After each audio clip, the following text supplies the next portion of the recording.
Friends ನಮಸ್ಕಾರ. ನಾನು ಜೀವಂಧರ್ ಕೇತಪ್ನವರ್ ಚಿಕ್ಕೋಡಿಯಿಂದ ಒಂದು ಪದವಿ ಕಾಲೇಜಲ್ಲಿ ಹಿಂದಿ ಪ್ರಾಧ್ಯಾಪಕನಾಗಿದ್ದೀನಿ. ಇವತ್ತು ತಮ್ಮೊಂದಿಗೆ ಹಂಚಿಕೊಳ್ಳೋ ವಿಷಯ ಏನು ಅಂದರೆ, ಫ್ರೆಂಡ್ಸ್, ನನಗೆ ಈ ಜೀವನದಲ್ಲಿ ತುಂಬ ಅದೃಷ್ಟದಿಂದ ನನಗೆ ಈ ಧ್ಯಾನ ವಿದ್ಯೆ ನನಗೆ ದೊರೀತು. ಆಮೇಲೆ ಒಬ್ಬ ಹಿಂದಿ ಪ್ರಾಧ್ಯಾಪಕನಾಗಿ ಕಬೀರ್, ನಾನಕ್ ಇವರನ್ನೆಲ್ಲ ಓದುವಂಥ ವಿದ್ಯಾರ್ಥಿಯಾಗಿ ನನಗೆ ಒಂದು ಅಪೇಕ್ಷೆ ಶುರುವಾಯಿತು 20 ವರ್ಷದಿಂದ. ಭಾರತದಲ್ಲಿ ಈ ಧ್ಯಾನವನ್ನು ಹೇಗೆ ಯಾರು ಯಾವ ರೀತಿ ಧ್ಯಾನವನ್ನು ಮಾಡಿದ್ದಾರೆ ಮತ್ತು ಇವರು ಅನುಸರಿಸಿಕೊಂಡಿರುವಂಥ ಜೀವನ ವಿಧಾನ ಏನು, ಇದ್ರ ಮೇಲೆ PhD ಬರೀಬೇಕು ಅಂತ ನನ್ನ ಗೈಡ್ ಡಾಕ್ಟರ್ ತೇಜಸ್ವಿ ಕಟ್ಟಿಮನಿಯವರು, TV ಕಟ್ಟಿಮನಿಯವರು, ಅವರು ಸೆಂಟ್ರಲ್ ಯೂನಿವರ್ಸಿಟಿ VC ಆಗಿ, Indira Gandhi tribal university VC ಆಗಿದ್ದವರು, ಈಗ ಮತ್ತೆ ಹೈದರಾಬಾದಲ್ಲಿ ಟ್ರೈಬಲ್ ಯೂನಿವರ್ಸಿಟಿ VC ಆಗಿದ್ದಾರೆ. ಅವ್ರಿಗೆ ಮಹಾಪ್ರಣಾಮ, ಆತ್ಮಪೂರ್ವಕ ಕೃತಜ್ಞತೆಗಳು.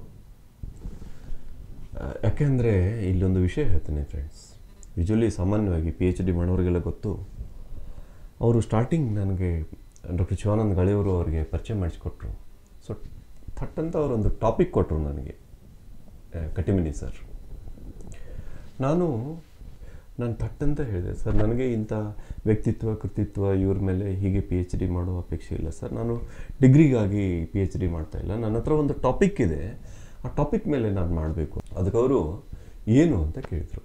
ಹೀಗೆ ಸರ್, ನಾನು ಧ್ಯಾನ ಮಾಡ್ತಾಯಿದ್ದೀನಿ, ನಾನು ಈ ಗೌತಮ ಬುದ್ಧ, ಮಹಾವೀರ, ಕೃಷ್ಣ, ಪತಂಜಲಿ, ಗೋರಖನಾಥ್, ಈಗ ಆಧುನಿಕರಲ್ಲಿ ಅಲ್ಲಮಪ್ರಭು, ಸರ್ವಜ್ಞ, ಕಬೀರ್, ನಾನಕ್, ತೆಲುಗಿನಲ್ಲಿ ವೇಮನ, ಇದೆಲ್ಲವನ್ನು ನಾನು ಓದ್ಕೊಂಡು ಇದರಲ್ಲಿ ಥೀಸಿಸ್ ಓದ್ಕೊಂಡಿದ್ದೀನಿ, ಇದನ್ನು ಥೀಸಿಸ್ ಬರೀಬೇಕು ಅಂತಿದ್ದೀನಿ ಅಂತ ಮೊದಲೇ ರೆಡಿ ಇತ್ತು ಮ್ಯಾಟ್ರ್. ಫ್ರೆಂಡ್ಸ್, ಅವರೆಷ್ಟು ಪ್ರಾಮಾಣಿಕರು ಅಂದರೆ, ನನಗೆ ತೆಲುಗು ಬರೋದಿಲ್ಲಲ್ಲ, ಆಯಿತು ಅಂತಂದು ಅವತ್ತಲ್ಲೇ ಮೀಟಿಂಗ್ ಉಳಿತು. ನಾನು ನಿಮಗೆ ಹೇಗೆ ಗೈಡ್ ಮಾಡ್ಬೋದು, ನಿಮಗೆ ಹೇಗೆ ನಾನು ನ್ಯಾಯ ಸಲ್ಲಿಸ್ಬೋದು ಅಂತ. ಅಷ್ಟು ಅದ್ಭುತ ಪ್ರಾಮಾಣಿಕ ವ್ಯಕ್ತಿಯವರು. ಹಾಗೆ ಉಳಿತು. ನಾನು ಮರ್ತುಬಿಟ್ಟೆ, ಅವರು ಮರ್ತಿರ್ಬೋದು ಅಂದ್ಕೊಂಡಿದ್ದೆ. ನಾನು 5-7 ವರ್ಷ ಆದಮೇಲೆ ನಾನು ಬೆಂಗಳೂರಿಗೆ ಧ್ಯಾನ ಪ್ರಚಾರಕ್ಕೆ ಅಂತ ಇಲ್ಲಿ ಬಂದಿದ್ದೆ. ಸರಿಂದ ಫೋನ್ ಬಂತು. ನನ್ನ ಮೊಬೈಲಲ್ಲೇ ಅವ್ರ ಹೆಸರು ಇರಲಿಲ್ಲ ಪ್ಲೀಸ್, ಆದರೆ ನನ್ನ ನಂಬರ್ ಅವತ್ತಿನಿಂದ ರೆಕಾರ್ಡ್ ಮಾಡಿ ಇಟ್ಕೊಂಡಿದ್ರು, ಅವರು ಸೇವ್ ಮಾಡಿ ಇಟ್ಕೊಂಡಿದ್ರು. ಯಾಕೆಂದರೆ ಅವರಿಗೆ ನಾನು ಹೇಳೋ ಟಾಪಿಕ್ ಅರ್ಥ ಆಗಿತ್ತು. ಸೊ ಒಂದಿನ ಫೋನ್ ಮಾಡಿಬಿಟ್ಟು, ನಾನು ಹೈದರಾಬಾದಲ್ಲಿ, ಅವರು ಅಷ್ಟರೊಳಗೆ ಹೈದರಾಬಾದ್ ಟ್ರಾನ್ಸ್ಫರ್ ಆಗಿ ಹೋಗಿದ್ದರು, ಮೌಲಾನಾ ಆಜಾದ್ ಉರ್ದು ಯೂನಿವರ್ಸಿಟಿಯಲ್ಲಿ ಹಿಂದಿ ಡಿಪಾರ್ಟ್ಮೆಂಟ್ HOD ಆಗಿ. ನೀನು ನಾವು PhD ಕಾಲ್ಫರ್ ಮಾಡಿದ್ದೀವಿ, ನೀನು ಡೌನ್ಲೋಡ್ ಮಾಡ್ಕೋ ಅಪ್ಲಿಕೇಶನ್ನು, ಅಪ್ಲೈ ಮಾಡು ಅಂತ. ಸೊ ಇಮ್ಮಿಡಿಯೇಟ್ ನಾನು ಊರಿಗೆ ಹೋಗಿ ಅವೆಲ್ಲ ಸರ್ಟಿಫಿಕೇಟ್ ತೊಗೊಂಡು ಅಪ್ಲೈ ಮಾಡಿದೆ. ಮುಂದೆ ಮತ್ತೆ ನನಗೆ ಅವರು PhD ಗೈಡ್ ಆದರು. ಸೊ ಅಲ್ಲಿಂದ ಮುಂದೆ, ಯಾಕೆಂದರೆ ಆವಾಗ ಹೈದರಾಬಾದ್ನಲ್ಲಿ ಇರೋದ್ರಿಂದ ಸ್ವಲ್ಪ ತೆಲುಗು ಅವ್ರಿಗೆ ಇದಾಗಿತ್ತು. ಸೊ ಮುಂದಿನ ಹಂತ ಇದೇ ವಿಷಯದಲ್ಲಿ ನಾನು PhD ಮಾಡಿದೆ ಫ್ರೆಂಡ್ಸ್. ಅಂದರೆ ಭಾರತದ ಸಮಸ್ತ ಅವತಾರಿ ಪುರುಷರು, ಯೋಗಿ ಪುರುಷರು ಅಂತ ಏನು ನಾವು ಬುದ್ಧ ಪುರುಷರು ಅಂತ ಏನು ಕರಿತೀವೋ, ಇವರೆಲ್ಲರೂ ಯಾವ ರೀತಿ ಧ್ಯಾನ ಮಾಡಿದರು ಮತ್ತು ಭಾರತದ ಮಾರ್ಗ ಏನು ಅಂತ ನಿಮಗಿವತ್ತು ನಾನು ಆ ಭಾರತದ ಆತ್ಮದ ಸಾರ ಸರ್ವಸ್ವವನ್ನು ನೀಡಬೇಕು ಅಂತ ನನ್ನ ಅಪೇಕ್ಷೆ ಫ್ರೆಂಡ್ಸ್. ಗೌತಮ ಬುದ್ಧ ಈ ಧ್ಯಾನ ವಿಧಾನವನ್ನು ಒಂದೇ ವಾಕ್ಯದಲ್ಲಿ ಹೇಳಿ ಮುಗಿಸಿದರು. ವಾಕ್ಯನೂ ಅಲ್ಲ, ಕ್ಷಮಿಸಿ, ಒಂದು ಶಬ್ದದಲ್ಲಿ, ಪಾಳಿ ಭಾಷೆಯ ಶಬ್ದ ಅದು, ಆನಾಪಾನಸತಿ ಅಂತ ಶಬ್ದ. ಆನಾಪಾನಸತಿ ಅಂದರೆ ಪಿರಮಿಡ್ ಮಾಸ್ಟರ್ಸ್ಗೆಲ್ಲ ಗೊತ್ತು, ಬಟ್ ನೀವು ಕಾಮನ್ ಆಗಿ ಎಲ್ಲರೂ ತಿಳ್ಕೊಳ್ಳಿ. ಆನ ಅಂದರೆ ಉಚ್ಛ್ವಾಸ, ಅಪಾನ ಅಂದರೆ ನಿಶ್ವಾಸ, ಸತಿ ಅಂದರೆ ಅದರೊಂದಿಗೆ ಒಂದಾಗಿರೋದು. ಅಂದರೆ ಆನಾಪಾನಸತಿ ಅಂದರೆ ನಾವು ಉಸಿರಾಡಿಸ್ತಾ ಇರುವಂಥ ಈ ಉಸಿರಾಟದ ಪ್ರಕ್ರಿಯೆಯಾದ ಉಚ್ಛ್ವಾಸ ನಿಶ್ವಾಸಗಳೊಂದಿಗೆ ಒಂದಾಗಿ ಇರೋ ಸ್ಥಿತಿ ಆನಾಪಾನಸತಿ. ಒಂದೇ ಶಬ್ದ ಜೋಡಣೆಯಲ್ಲಿ ಹೇಳಿದರು. ಇದು ಪಾಳಿ ಭಾಷೆಯ ಶಬ್ದ.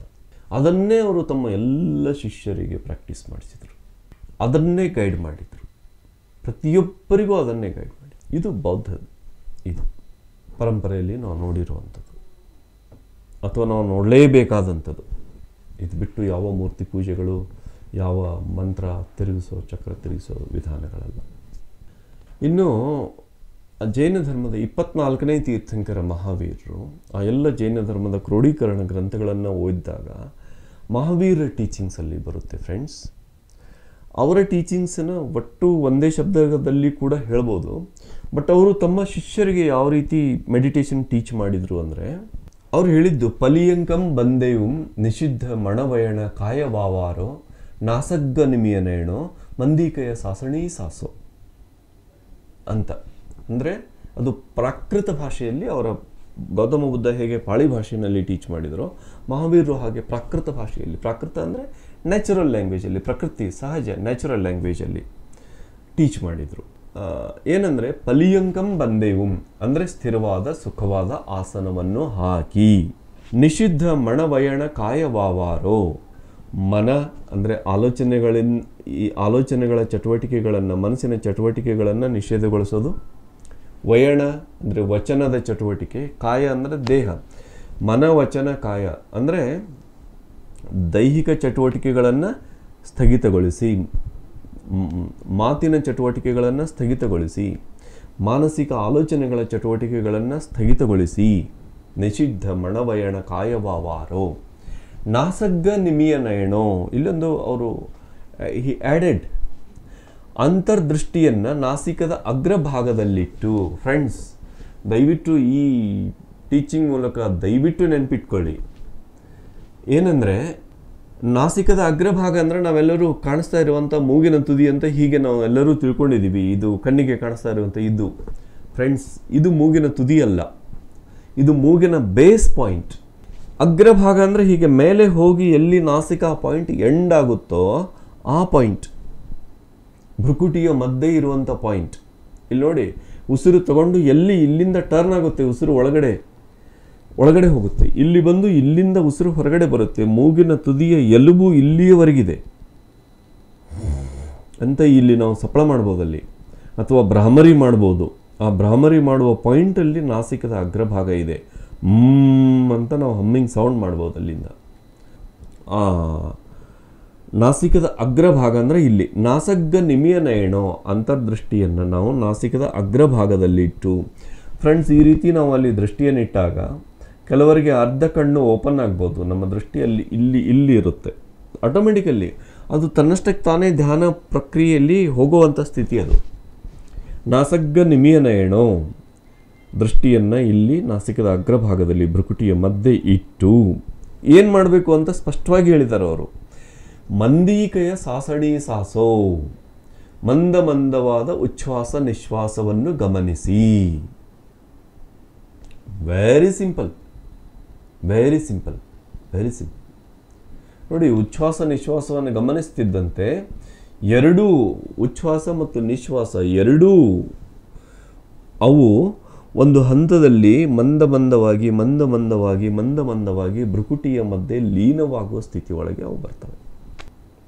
ಅದನ್ನು ನೀವು ಗಮನಿಸ್ತಾ ಇರಿ ಅಂತ ಮಹಾವೀರರು ಟೀಚಿಂಗ್ ಮಾಡಿದರು. ಆ ಟೀಚಿಂಗ್ ಆ ರೀತಿ ಮಾಡಿದರೆ ಏನು ಫಲ ಅನ್ನೋದನ್ನು ಕೂಡ ಅವರು ಹೇಳಿದರು. ಜಹಚಿರ ಸಂಚಯ ಮಿಂಧಣ ಮಣಲೋ ಪವಣಸಯೋ ದುಯಂ ದಹಯಿ ತಹ ಕಮ್ಮೆ ಇಂಧಣ ಮಮಿಯಂ ಝಾಣನಲೋ ಖಣೇನ ಡಹಾಯಿ. ಹೇಗೆ ನಾವು ನೂರಾರು ವರ್ಷಗಳಿಂದ ಸಂಚಿತವಾದ ಕಟ್ಟಿಗೆಯ ರಾಶಿಯು ಅಗ್ನಿ ಮತ್ತು ಗಾಳಿಯ ಸ್ಪರ್ಶದಿಂದ ಸ್ವಲ್ಪ ಹೊತ್ತಿನಲ್ಲಿಯೇ ಅದು ಭಸ್ಮವಾಗುತ್ತದೆಯೋ, ಸುಟ್ಟು ಹೋಗುತ್ತದೆಯೋ, ತಹ ಹಾಗೆ ಕಮ್ಮೆ ಇಂಧನ ಮಮಿಯಂ ಅಪರಿಮಿತವಾದ ಕರ್ಮರೂಪಿ ಇಂಧನವು ಝಾಣಾಣಲೋ ಧ್ಯಾನರೂಪಿ ಅಗ್ನಿಯಿಂದ ಖಣೇಣ ತಕ್ಷಣದಲ್ಲಿ ಡಹಯಿ ದಹಿಸುತ್ತದೆ. ಖಣೇಣ ವರ್ಡ್ ಬಹಳ ಇಂಪಾರ್ಟೆಂಟ್ ಫ್ರೆಂಡ್ಸ್. ನಿಮಗೆ ನೂರಾರು ವರ್ಷಗಳ, ನೂರಾರು ಜನ್ಮಗಳ, ಅನಂತ ಜನ್ಮಗಳ ನಿಮಗೆ ಕರ್ಮ ಇರಲಿ, ಪಾಪ ಇರಲಿ, ಬಟ್ ಝಾಣಾಣಲು ಧ್ಯಾನರೂಪಿ ಅಗ್ನಿಯಿಂದ ಖಣೇಣ ತಕ್ಷಣದಲ್ಲಿ ದಹಿಸುತ್ತದೆ ಡಹಯಿ ಅಂತ ಹೇಳಿದರು. ಅಂದರೆ ಧ್ಯಾನದಿಂದ ನಿಮ್ಮೆಲ್ಲ ಕರ್ಮಗಳನ್ನು ನೀವು ದಹನ ಮಾಡಿಕೊಂಡು ಭಸ್ಮ ಮಾಡಿಕೊಂಡು ನೀವು ಮುಕ್ತರಾಗ್ತೀರಿ ಅಂತ ಸ್ಪಷ್ಟವಾಗಿ ಹೇಳಿದರು. ಅವರೇ ಮುಂದೆ ಹೇಳ್ತಾರೆ, ಸವ ಕಮ್ಮ ನಿರ್ಜರಣ ಫಲಂ ಮೊಕ್ಕಂ. ಎಲ್ಲ ಕರ್ಮ ಸುಟ್ಟು ನಿರ್ಜರ ಆಗಿಬಿಟ್ರೆ, ಭಸ್ಮ ಆಗಿಬಿಟ್ರೆ, ಕರಗಿ ಹೋಗಿಬಿಟ್ರೆ ಅದರ ಫಲವೇ ಮೋಕ್ಷ, ಮುಕ್ತ ಸ್ಥಿತಿ, ಮುಕ್ತಿ. ಅಂದರೆ ಎಂಟೈರ್ ಜೈನ ಧರ್ಮದ ಟೀಚಿಂಗ್ಸ್ ಸಹಜ ಶ್ವಾಸವನ್ನು ಗಮನಿಸುವ ಧ್ಯಾನ. ಶ್ವಾಸಾನುಪ್ರೇಕ್ಷ ಅಂತ ಒಂದು ಶಬ್ದದಲ್ಲಿ ಹೇಳ್ಬೋದು. ಶ್ವಾಸ ಅನುಪ್ರೇಕ್ಷ ಅಂತ ಗೊತ್ತಿದೆ. ಅನುಸರಿಸಿ ಅದನ್ನು ಪ್ರೇಕ್ಷಕರಂತೆ ಅನುಸರಿಸೋದು. ಶ್ವಾಸಾನುಪ್ರೇಕ್ಷ ಅಂದರೆ ಶ್ವಾಸವನ್ನು ಪ್ರೇಕ್ಷಕ ಭಾವದಲ್ಲಿ ಅದನ್ನು ಅನುಸರಿಸ್ತಾ ಇರೋದು, ಅದನ್ನು ಗಮನಿಸೋದು. ಪ್ರೇಕ್ಷ ಅಂದರೆ ಪ್ರೇಕ್ಷಕನಾಗಿ ಅದನ್ನು ಗಮನಿಸೋದು, ಶ್ವಾಸವನ್ನು ಗಮನಿಸ್ತಾ ಇರೋದು, ಶ್ವಾಸಾನುಪ್ರೇಕ್ಷ. ಈ ಒಂದು ಶಬ್ದದಲ್ಲಿ ಹೇಳಬೇಕು ಅಂದರೆ ಇಷ್ಟು ಮಾಡಿದರೆ ಮುಕ್ತರು ಅಂತ ಸ್ಪಷ್ಟವಾಗಿ ಜೈನ ಧರ್ಮದ ಸಂದೇಶ. ಇದು ಎಂಟೈರ್ ಜೈನ ಧರ್ಮದ ಸಾರ ಸರ್ವಸ್ವದ ತಿರುಳು ಫ್ರೆಂಡ್ಸ್. ಅವರೆಲ್ಲರೂ ಮಾಡಿದ್ದು ಧ್ಯಾನ. ತೀರ್ಥಂಕರು ಯಾವುದೇ ಪೂಜೆಯನ್ನು ಮಾಡಿಲ್ಲ, ಯಾವುದೇ ರಿಚುವಲ್ಸ್ ಆಚರಣೆ ಮಾಡಿಲ್ಲ, ಮತ್ತಿನ್ನೇನೂ ಮಾಡಿಲ್ಲ. ಅವರು ಮಾಡಿದ್ದು ಧ್ಯಾನ. ಇನ್ನು ಮುಂದೆ ಇದು ಪತಂಜಲಿ ಮಹರ್ಷಿಗಳಿಗೆ ಬರೋಣ. ಪತಂಜಲಿ ಮಹರ್ಷಿಗಳು ಓಶೋ ಹೇಳ್ತಾರೆ, ಅಧ್ಯಾತ್ಮ ಯುಗದ ಐನ್ಸ್ಟೀನ್ ಹೇಗೆ ವಿಜ್ಞಾನ ಯುಗದಲ್ಲಿ ಐನ್ಸ್ಟೀನ್ ಇದ್ದಾರೋ ಹಾಗೆ ಅಧ್ಯಾತ್ಮ ಯುಗದಲ್ಲಿ ಪತಂಜಲಿ ಐನ್ಸ್ಟೀನ್ ಅಂತ ಓಶೋ ಹೇಳ್ತಾರೆ. ಅಂದರೆ ಎಷ್ಟು ಅವರು ಕ್ಲಿಯರಾಗಿ ಹೇಳ್ತಾರೆ ಅಂದರೆ, ಅವರ ಶ್ಲೋಕಗಳು ಒಂದೆರಡು ಶಬ್ದಗಳ ಶ್ಲೋಕಗಳು, ತುಂಬ ಅದಕ್ಕೊಂದು ಶ್ಲೋಕದ ಫಾರ್ಮ್ ಕೂಡ ಇಲ್ಲ, ಒಂದೆರಡು ಶಬ್ದಗಳಲ್ಲಿ ಒಂದೊಂದು ಶ್ಲೋಕ. ಫಸ್ಟ್ ಶ್ಲೋಕ, ಫಸ್ಟ್ ಅಧ್ಯಾಯ, ಫಸ್ಟ್ ಶ್ಲೋಕ, ಅಥಃ ಯೋಗಾನುಶಾಸನಂ. ಡೈರೆಕ್ಟು ಯೋಗದ ಬಗ್ಗೆ ಮಾತಿಲ್ಲ, ಕಥೆ ಇಲ್ಲ. ಅನುಶಾಸನಂ, ಯೋಗವನ್ನು ಅನುಶಾಸನ ಅಂದರೆ ಪ್ರಾಕ್ಟೀಸ್ ಮಾಡೋಣ, ಲೆಟ್ ಅಸ್ ಪ್ರಾಕ್ಟೀಸ್ ಯೋಗ ಅಂತ ಫಸ್ಟ್ ಶ್ಲೋಕ. ಸೆಕೆಂಡ್ ಶ್ಲೋಕ ಏನು? ಯೋಗದ ಡೆಫಿನಿಷನ್ ಕೊಡ್ತೀನಿ ಅಂತ ಏನು, ನೋ ಎಕ್ಸ್ಟ್ರಾ ವರ್ಡ್ಸ್. ಶಬ್ದಗಳನ್ನು ಎಷ್ಟು ಮ್ಯಾಥಮೆಟಿಕಲ್ ಆಗಿ ಕಟ್ ಮಾಡಿ ಅವಶ್ಯಕತೆಗೆ ಇರುವಷ್ಟೇ ಬಳಸಬೇಕು ಅನ್ನೋದನ್ನು ಜಗತ್ತಿನಿಂದ ನಾವು ಯಾರಿಂದನಾದರೂ ಕಲಿಯೋದಿದ್ರೆ ಅದು ಪತಂಜಲಿ ಮಹರ್ಷಿಗಳಿಂದ ಕಲಿಬೇಕು ಫ್ರೆಂಡ್ಸ್. ನೆಕ್ಸ್ಟ್ ಶ್ಲೋಕ ಅವ್ರದ್ದು ಬರೋದು ಯೋಗ ಅಂತ ಡೆಫಿನಿಷನ್ ಕೊಡ್ತಾರೆ. ಹೇಗೆ ಅಂದರೆ, ಯೋಗ ಚಿತ್ತ ವೃತ್ತಿ ನಿರೋಧ, ಮೊದಲನೇ ಅಧ್ಯಾಯದ 2ನೇ ಶ್ಲೋಕ. ಯೋಗ ಅಂದರೆ ಚಿತ್ತ, ಮನಸ್ಸಿನ ಆಲೋಚನೆಗಳಿಂದ ರಹಿತವಾದ ಸ್ಥಿತಿ ಯೋಗ. Thoughtless state of mind is yoga. ಯೋಗ ಅಂದರೆ ಇವತ್ತೇನು ನೀವು 108 ವಿಧದ ಆಸನಗಳು, 108 ನಮೂನೆಯ ಉಸಿರಾಟದ ಪ್ರಕ್ರಿಯೆಗಳ ಪ್ರಾಣಾಯಾಮಗಳು ಅಂತ ನೀವೇನು ತಿಳ್ಕೊಂಡಿದ್ದೀರೋ ಅದು ಯಾವುದನ್ನು ಪತಂಜಲಿ ಮಹರ್ಷಿಗಳು ಅಲ್ಲಿ ಹೇಳದೆ ಆಲೋಚನಾ ರಹಿತ ಸ್ಥಿತಿಯ ಮನಸ್ಸೇನಿದೆಯೋ ಅದು ಯೋಗ ಸ್ಥಿತಿ ಅಂತ ಹೇಳ್ತಾರೆ. Thoughtless state of mind is yoga. ಯೋಗ ಚಿತ್ತವೃತ್ತಿ ನಿರೋಧ. ಸೊ ಚಿತ್ತವೃತ್ತಿ ನಿರೋಧ ಮಾಡ್ಕೊಳ್ಳಿಕ್ಕೆ ಏನು ಮಾಡಬೇಕು ಅನ್ನೋದು ಮುಂದಿನ ವಾಕ್ಯದಲ್ಲಿ ಭಾಳ ಅದ್ಭುತ ಪುಸ್ತಕ ಅದು, ಮ್ಯಾಥಮೆಟಿಕಲ್ ಬುಕ್ ಅದು. ನೀವು ಹೀಗೆ ಮಾಡಿದರೆ ಮನಸ್ಸಿನ ನಿಶ್ಚಲತೆಯನ್ನು ಹೊಂದಿರಿ, ನೀವು ಹೀಗೆ ಮಾಡಿದರೆ ಆಲೋಚನಾ ರಹಿತ ಸ್ಥಿತಿಯನ್ನು ಹೊಂದಿರಿ, ನೀವು ಹೀಗೆ ಮಾಡಿದರೆ ಆಲೋಚನಾ ರಹಿತ ಸ್ಥಿತಿಯನ್ನು ಹೊಂದಿರಿ ಅಂತ ಸುಮಾರು ವಿಧಗಳನ್ನು ಅವರು ಕೊಡ್ತಾ ಹೋದರು ಫ್ರೆಂಡ್ಸ್. ಒಂದು ವಸ್ತುವಿನ ಮೇಲೆ ಯಾವ ರೀತಿ ಫೋಕಸ್ ಮಾಡಿದರೆ ನೀವು ಆ ಥಾಟ್ಲೆಸ್ ಸ್ಟೇಟ್ ಆಫ್ ಮೈಂಡನ್ನು ರೀಚ್ ಆಗ್ತೀರಿ ಅಂತ ಅವರು ಕೊಡ್ತಾ ಹೋದರು ಫ್ರೆಂಡ್ಸ್.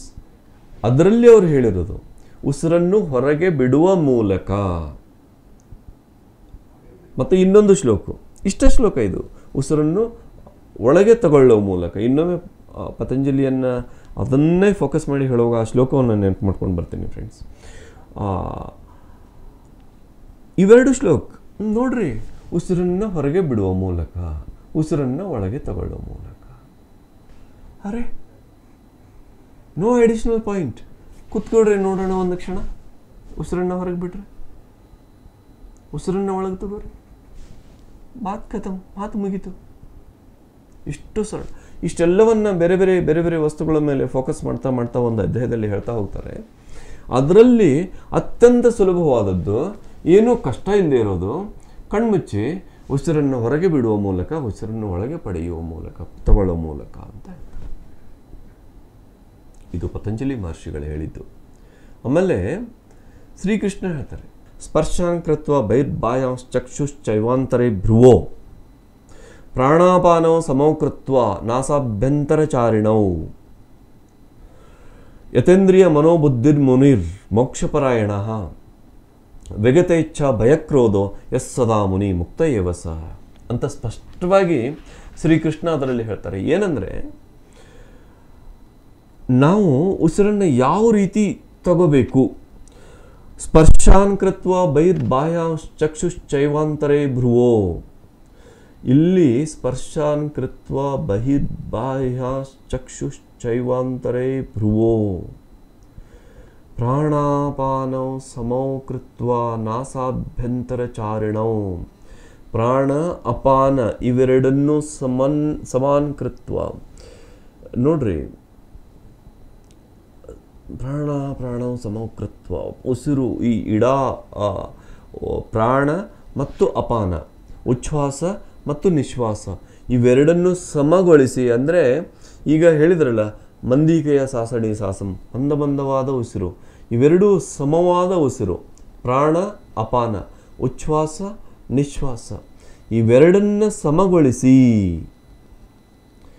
ಚಕ್ಷುಶ್ಚೈವಾಂತರೇ ಭ್ರುವೋ.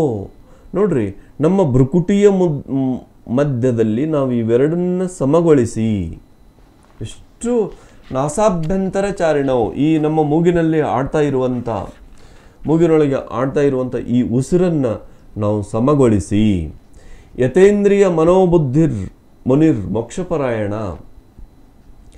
ಮನಸ್ಸು, ಬುದ್ಧಿ ಇವುಗಳನ್ನೆಲ್ಲ ಸಮಾನವಾಗಿ ತನ್ನಲ್ಲಿ ಹಿಡಿತದಲ್ಲಿ ಇಟ್ಕೊಂಡಿರುವಂಥ ಮೋಕ್ಷಪರಾಯಣರಾದ ಮುನಿಯು. ಮುನಿ ಅಂದರೆ ಯಾರು? ಬೆಸ್ಟ್ ನಮಗೆ ಡಿ ವಿ ಜಿಯವರು ಮುನಿ ಯಾರು ಅನ್ನೋದನ್ನು ಅವರು ಹೇಳ್ತಾರೆ ಫ್ರೆಂಡ್ಸ್. ಮುನಿ ಅಂದರೆ ಸನ್ಯಾಸಿಯೇ ಆಗಬೇಕಂತಿಲ್ಲ. ಮುನಿ ಅಂದರೆ ಮೌನವಾಗಿದ್ದುಕೊಂಡು ಸಾಧನೆ ಮಾಡುವನು ಮುನಿ. ಯತೇಂದ್ರಿಯ ಮನೋಬುದ್ಧಿರ್ ಮುನಿರ್ ಮೋಕ್ಷಪರಾಯಣ. ಮೋಕ್ಷಪರಾಯಣನಾದ ಮುನಿಯು ವಿಗತ ಇಚ್ಛಾ ಭಯ ಕ್ರೋಧ, ಏನೇನು ಬಿಡಬೇಕು ಅವನು? ಇಚ್ಛೆ ಭಯ ಕ್ರೋಧಗಳಿಂದ ರಹಿತವಾದವನು. ಯಸ್ಸದಾ ಮುಕ್ತ ಏವಸ, ಇವನು ಯಾವಾಗಲೂ ಮುಕ್ತನಾಗಿರ್ತಾನೆ ಅಂತ ಶ್ರೀಕೃಷ್ಣ ಹೇಳಿದ್ದಾರೆ. ನೋಡಿ, ಯೋಗಿ ಭವ ಅಂತ ಒಂದು ಶ್ಲೋಕ ಅವ್ರದ್ದು ಭಗವದ್ಗೀತೆಯಲ್ಲಿ. ತಪಸ್ವಿಭ್ಯೋಧಿಕೋ ಯೋಗಿ ಜ್ಞಾನಿಭ್ಯೋಪಿ ಮತೋಧಿಕ ಕರ್ಮಿಭ್ಯಶ್ಚಾಧಿಕೋ ಯೋಗಿ ತಸ್ಮಾತ್ ಯೋಗಿ ಭವ ಅರ್ಜುನ. ನೋಡ್ರಿ, ತಪಸ್ವಿಗಿಂತ ಯೋಗಿ ಅಧಿಕ, ಜ್ಞಾನಿಗಿಂತ ಇನ್ನೂ ಅಧಿಕ, ಕರ್ಮಯೋಗಿಗಿಂತ ಇನ್ನೂ ಅಧಿಕ ಶ್ರೇಷ್ಠ. ಅದಕ್ಕಾಗಿ ತಸ್ಮಾತ್, ದಟ್ಸ್ ವೈ, ಅದಕ್ಕಾಗಿ ಯೋಗಿ ಭವ, ಆಗು, ನೀ ಆಗು ಅಂತ ಹೇಳ್ತಾ ಇದ್ದಾರೆ ಕೃಷ್ಣ. ಯೋಗಿ ಭವ ಅರ್ಜುನ. ಯೋಗ ಅಂದರೆ ಕರ್ಮಸು ಕೌಶಲಂ. ಯೋಗ ಅಂದರೆ ಯುಕ್ತ ಆಹಾರ ವಿಹಾರಸ್ಯ ಯುಕ್ತ ಚೇಷ್ಟಸ್ಯ ಕರ್ಮಸು ಯುಕ್ತ ಸ್ವಪ್ನಾವಬೋಧಸ್ಯ ಯೋಗೋ ಭವತಿ ದುಃಖ. ಆ ಸ್ಥಿತಿ ಒಳಗೆ ನಾವು ಅದ್ಭುತವಾದದ್ದನ್ನು ಏನು ನಾವು ಯೋಗ ಸ್ಥಿತಿಯಲ್ಲಿ ಪಡ್ಕೊಳ್ತೀವೋ ಈ ಎಲ್ಲ ರೀತಿಯಿಂದ ಅದು ನೀನು ಆಗು ಅಂತ ಕೃಷ್ಣ ಹೇಳ್ತಾ ಇದ್ದಾನೆ. ಅದು ಆ ಯೋಗ ಪ್ರಕ್ರಿಯೆ ಆಗೋದು. ಈಗ ಸ್ಪರ್ಶಾನ್ ಕೃತ್ವ ಬಹಿರ್ಬಾಯ ಚಕ್ಷುಶ್ಚೈವಾಂತರೇ ಭ್ರುವೋ, ಅಲ್ಲೇನಿದೆಯೋ ಪ್ರಾಣಾಪಾನವ ಸಮಕೃತ್ವ ನಾಸಾಭ್ಯಂತರಚಾರಿಣೋ, ಆ ಉಚ್ಛ್ವಾಸ ನಿಶ್ವಾಸದಲ್ಲಿ ಜರುಗುವಂಥ ಪ್ರಾಣ ಅಪಾನ ವಾಯುವನ್ನು ಸಮಗೊಳಿಸಿ ನಾವೇನು ಪಡ್ಕೊಳ್ಳೋ ಸ್ಥಿತಿ ಇದೆಯೋ ಆ ಯೋಗ ಸ್ಥಿತಿಯನ್ನು, ಆ ಉಚ್ಛ್ವಾಸ ನಿಶ್ವಾಸದ ಅದರೊಳಗೆ ಒಂದಾಗಿ ನಾವು ಪಡ್ಕೊಳ್ಳುವಂಥ ಯೋಗ ಸ್ಥಿತಿಯನ್ನು ನಾವೆಲ್ಲರೂ ಅತ್ಯಂತ ಶ್ರೇಷ್ಠತೆಯಿಂದ ಸಾಧಿಸೋಣ ಫ್ರೆಂಡ್ಸ್. ಅದು ಅತ್ಯುತ್ತಮವಾದ ಸಂದೇಶ. ವಿಗತ ಇಚ್ಛಾ ಭಯ ಕ್ರೋಧ ಅಂದರೆ ಇಚ್ಛೆ, ಮನಸ್ಸಲ್ಲಿ ಯಾವುದೇ ಇಚ್ಛೆಗಳನ್ನು ಇಟ್ಕೊಳ್ಳದೆ, ಭಯವನ್ನು ಯಾವುದೇ ಇಟ್ಕೊಳ್ಳದೆ, ಅಧ್ಯಾತ್ಮದ ಮೂಲ ರಿಯಲ್ ಪಾಯಿಂಟ್ ಏನು ಅಂದರೆ ಅಭಯ ಸ್ಥಿತಿಯನ್ನು ಹೊಂದೋದು, ಕ್ರೋಧವನ್ನು ಹೊಂದದೆ ಯಾವ ಸ್ಥಿತಿಯನ್ನು ಹೊಂದಿರ್ತಾನೋ ಆ ಮುನಿ ಯಾವಾಗಲೂ ಮುಕ್ತನಾಗಿ ಇರ್ತಾನೆ. ಮುಕ್ತ ಏವಸ, ಯಾವಾಗಲೂ ಮುಕ್ತನೇ. ಈ ಶ್ವಾಸವನ್ನು ಗಮನಿಸಿ, ಇದು ಕ್ರಿಯಾಯೋಗದ ಒಂದು ಅದ್ಭುತ ಸ್ಥಿತಿಯನ್ನು ಅವರು ತಗೊಂಡು ಇಡೀ ಕ್ರಿಯಾಯೋಗವನ್ನು ಇದನ್ನು ಡೆವಲಪ್ ಮಾಡಿದ್ದಾರೆ. ಇದು ಸಹಜ ಶ್ವಾಸವನ್ನು ಗಮನಿಸುವ ಅದ್ಭುತವಾದ ಕ್ರಿಯಾಯೋಗ. ಇದು ಭಗವದ್ಗೀತೆಯಲ್ಲಿ ಶ್ರೀಕೃಷ್ಣ ಹೇಳಿರೋದು. ಹಾಗಾದರೆ ಇನ್ನು ಮುಂದೆ ಹೋದರೆ ಗೋರಖನಾಥ ಪರಂಪರೆಯಲ್ಲಿ ನೋಡೋಣ ಫ್ರೆಂಡ್ಸ್. ಅದ್ಭುತವಾದ ಮಾತದು. ಪವನಹಿ ಯೋಗ ಪವನಹಿ ಭೋಗ ಪವನಹಿ ಹರೈ ಛತೀಸೋ ರೋಗ ಅಂತ ಗೋರಖನಾಥ ಪರಂಪರೆಯಲ್ಲಿ ಪವನವೇ ಯೋಗ ಪವನವೇ ಭೋಗ ಪವನಹಿ ಹರೈ ಛತೀಸೋ ರೋಗ. ಛತೀಸೋ ಅಂದರೆ ನಾವು ಕನ್ನಡದಲ್ಲಿ 108 ರೋಗಗಳನ್ನು ಅಂತ ಅನ್ಬೋದು, ನಿವಾರಣೆ ಮಾಡುತ್ತೆ. ಅದಕ್ಕೆ ನೀವು ಶ್ವಾಸವನ್ನು ಗಮನಿಸಿ, ನೀವು ಮುಕ್ತ ಸ್ಥಿತಿಯನ್ನು ಹೊಂದಿ ಅಂತ ಗೋರಖನಾಥ ಪರಂಪರೆಯಲ್ಲಿ ಫ್ರೆಂಡ್ಸ್. ಇನ್ನು ಕಬೀರ್ ಹೇಳ್ತಾರೆ, ಮೋಕು ಕಹಾ ढूंढे ಬಂದೆ ಮೈತೋ ತೇರೆ ಪಾಸ್ ಮೇ ನಾಮೈ ಮಂದಿರ್ ನಾಮೈ ಮಸ್ಜಿದ್ ನಾ ಕಾಬಾ ಕೈಲಾಸ್ ಮೇ ಖೋಜಿ ಹೋಯ್ತೋ ತುರತೈ ಮಿಲ ಹೋ ಖೋಜಿ ಹೋಯ್ತೋ ತುರತೈ ಮಿಲಿ ಹೋ ಪಲ್ ಭರ್ ಕಿ ತಲಾಸ್ ಮೇ ಕಹತ ಕಬೀರ ಸುನಭೈ ಸಾಧೋ ಸಬ್ ಸಾಹಸೋಂ ಕೆ ಸಾಸ್ ಮೇ. ಅಂದರೆ ನನ್ನನ್ನೆಲ್ಲಿ ಹುಡುಕುವೆಯೋ ಮರುಳೆ, ನಾನಿರುವೆ ನಿನ್ನಲ್ಲಿ. ನಾನು ಮಂದಿರದೊಳಗೂ ಇಲ್ಲ, ಮಸೀದಿ ಒಳಗೂ ಇಲ್ಲ. ಕಾಶಿ ಕೈಲಾಸದೊಳಗೂ ಇಲ್ಲ, ನಾಮೈ ಮಂದಿರ್ ನಾಮೈ ಮಸ್ಜಿದ್, ನಾ ಕಾಬಾ ಕೈಲಾಸ ಮೇ, ನಾನು ಕಾಬಾದೊಳಗೂ ಕಾಶಿಯೊಳಗೂ ಇಲ್ಲ. ನಹಿ ಕೌನೋ ಕ್ರಿಯಾಕರ್ಮೆ, ನಾನು ಧಾರ್ಮಿಕ ಆಚರಣೆಗಳಲ್ಲೂ ಇಲ್ಲ. ನಹಿ ಜೋಗ ವೈರಾಗ್ಮೆ, ನಾನು ಯೋಗ ವೈರಾಗ್ಯಗಳಲ್ಲೂ ಇಲ್ಲ. ಖೋಜಿ ಹೋಯ್ತೋ ತುರತೈ ಮಿಲಿ ಹೋ, ಹುಡುಕಿದರೆ ಸಿಗುವೆ ಹುಡುಕುವ ಕ್ಷಣದಲ್ಲಿಯೇ. ಬಹಳ ಇಂಪಾರ್ಟೆಂಟ್. ಕಬೀರ್ ಹೇಳ್ತಾರೆ, ಬಹಳ ಲೇಟ್ ಮಾಡಬೇಕಾಗಿಲ್ಲ. ಖೋಜಿ ಹೋಯ್ತೋ ತುರತೈ ಮಿಲಿ ಹೋ, ನೀನು ಹುಡುಕ್ತೀನಿ ಅಂದರೆ ನಾನು ತಕ್ಷಣ ಸಿಗ್ತೀನಿ, ಹುಡುಕುವ ಕ್ಷಣದಲ್ಲಿಯೇ. ಕಹತ ಕಬೀರ ಸುನಭೈ ಸಾಧೋ ಸಬ್ ಸಾಸೋಂಕೆ ಸಾಸ್ಮೆ, ಎಲ್ಲ ಶ್ವಾಸಗಳ ಶ್ವಾಸದಲ್ಲಿ ಅಂತ ಕಬೀರ್ ಹೇಳ್ತಾರೆ.